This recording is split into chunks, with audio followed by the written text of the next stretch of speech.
Welcome back to Anam's Kitchen. Hi dears, Assalamu alaikum. ഇന്നത്തെ recipe നമുക്ക് വൈകുന്നേരം ചായക്കൊപ്പൊക്കെ കഴിക്കാൻ വേണ്ടി വളരെ പെട്ടെന്ന് തന്നെ റവ വെച്ചിട്ട് തയ്യാറാക്കിയിട്ട് എടുക്കാൻ പറ്റിയിട്ട് നല്ലൊരു അടിപൊളി പലഹാരത്തിൻ്റെയാണ് കേട്ടോ.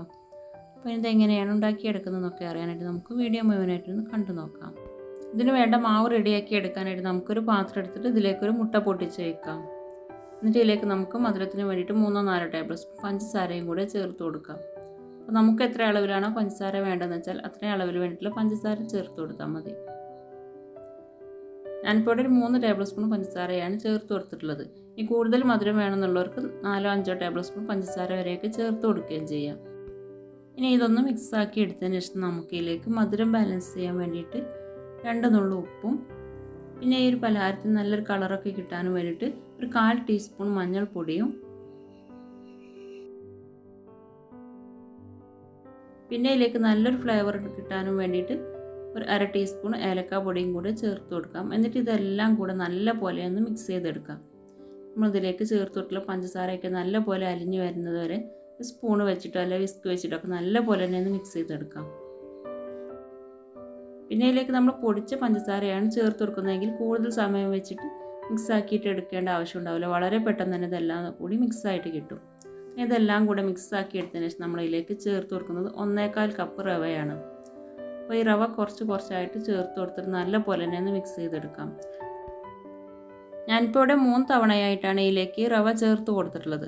അങ്ങനെ റവയൊക്കെ ചേർത്ത് കൊടുത്തിട്ട് കൈ വെച്ചിട്ടോ അല്ലെങ്കിൽ സ്പൂൺ വെച്ചിട്ടോ നല്ല പോലെ ഇളക്കി യോജിപ്പിച്ചെടുക്കാം.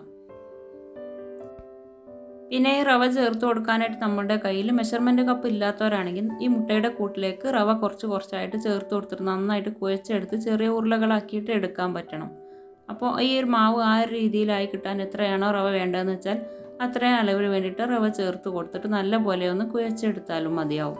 ഇപ്പോൾ നമുക്കിവിടെ ഒരു മുട്ടയിലേക്ക് 1/4 കപ്പ് റവ ചേർത്ത് കൊടുത്ത് നല്ല പോലെ മിക്സാക്കി കുഴച്ചെടുത്തപ്പോൾ നമുക്ക് ഈ രീതിയിലാണ് മാവ് കിട്ടിയിട്ടുള്ളത്. ഇനി കയ്യിൽ ഒട്ടി പിടിക്കാതിരിക്കാനായിട്ട് കൈ ഒന്ന് വെള്ളത്തിൽ മുക്കിയതിന് ശേഷം ഇതിൽ നിന്ന് കുറച്ചായിട്ട് എടുത്തിട്ട് ചെറിയ ബോൾസ് ആക്കിയിട്ട് ഉരുട്ടിയെടുക്കാം. എന്നിട്ട് നമുക്ക് നേരെ ചൂടായിട്ടുള്ള എണ്ണയിലേക്ക് ഇട്ട് നല്ല പോലെ ഒന്ന് ഫ്രൈ ചെയ്തെടുക്കാം. അപ്പോൾ എണ്ണ നല്ല പോലെ ചൂടായി വന്നതിന് ശേഷം ലോ ഫ്ലെയിമിലേക്ക് ഇട്ടിട്ട് നമുക്ക് ഓരോന്നായിട്ട് ഫ്രൈ ചെയ്തെടുക്കാം. അപ്പോൾ എണ്ണയിലേക്ക് ഇട്ട് കൊടുത്ത് കുറച്ച് കഴിയുമ്പോഴേക്ക് തന്നെ നന്നായിട്ട് പൊങ്ങിയിട്ട് വരും. ഈ ഒരു സമയം മാത്രം നമ്മൾ മറിച്ചിട്ട് കൊടുത്താൽ മതി. പിന്നെ ലോ ഫ്ലെയിമിൽ വെച്ചിട്ട് തന്നെ നമ്മളിത് വേവിച്ചെടുക്കുകയും ചെയ്യുക. അല്ലെങ്കിൽ പുറം ഭാഗം പെട്ടെന്ന് കളറൊക്കെ മാറിയിട്ട് ഉൾഭാഗം അങ്ങോട്ട് വെന്ത് കിട്ടില്ല. അപ്പോൾ വളരെ പെട്ടെന്ന് തന്നെ റവ വെച്ചിട്ട് നമുക്ക് വളരെ ഈസി ആയിട്ട് തയ്യാറാക്കിയിട്ട് എടുക്കാൻ പറ്റിയിട്ടുള്ള ഒരു അടിപൊളി പലഹാരം തന്നെയാണ്. കഴിക്കാനായാലും നല്ല ടേസ്റ്റ് തന്നെയാണ് കേട്ടോ. പുറം ഭാഗം നല്ല ക്രിസ്പിയും ഉൾഭാഗം നല്ല സോഫ്റ്റും ആയിട്ടിരിക്കുകയും ചെയ്യും. അപ്പോൾ ഇതേപോലെ കൈ ഇടയ്ക്കിടയ്ക്കൊന്ന് വെള്ളത്തിൽ മുക്കിയതിന് ശേഷം നമുക്കിതിൽ നിന്ന് കുറച്ചായിട്ട് എടുത്തിട്ട് ചെറിയ ബോൾസ് ആക്കിയിട്ട് ഫ്രൈ ചെയ്തെടുത്താൽ മതി. അല്ലെങ്കിൽ ഉൾഭാഗം കട്ടിയായിട്ട് വെന്ത് കിട്ടില്ല. ഇപ്പോൾ ഇതെല്ലാം തന്നെ നമ്മളിവിടെ ഫ്രൈ ചെയ്തെടുത്തിട്ടുണ്ട്.